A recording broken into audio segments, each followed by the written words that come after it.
Sandalwood paniculatum has never been made, at least on a commercial level, or at the level that we're attempting to do it now. And we've been very, very successful because of Thomas and because of dōTERRA's involvement. They'll drop into this funnel here and down into the tank. The tank will fill up with water and the oil will be at the top.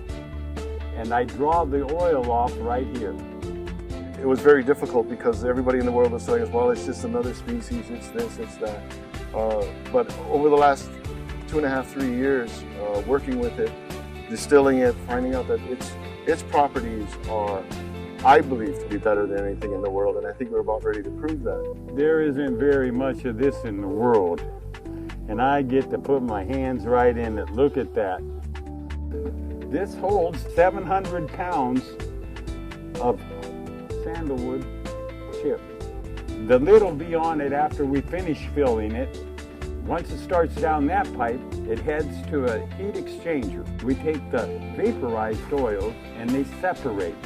I think what Thomas has been able to accomplish here is, it's just unbelievable with the little resources, human resources he has, which is mainly himself, to be able to put together a system that's cranking out the incredible quality and yield of oil is mind-boggling to me. I've seen a lot of distillation setups, and this one is really top-notch. The paniculatum so far that I've seen is actually higher in the total xanthol content when you combine all those xanthols. When we say total xanthol content, we're not just talking about alpha and beta xanthol. We're talking about all the sesquiterpene alcohols that are common to the sandalwood oil. In terms of comparison to the spicatum or the Australian sandalwood, it's not even close. This blows it out of the water.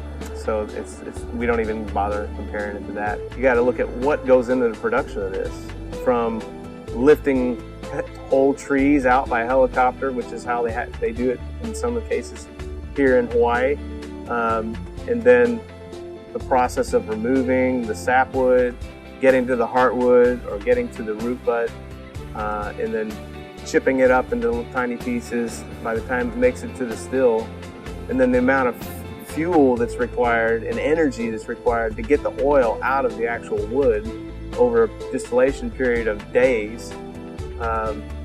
You can understand why it's so valuable. This represents, in this bottle, in terms of once it's bottled in small bottles, this represents $14,000. When you think about that, it's quite amazing.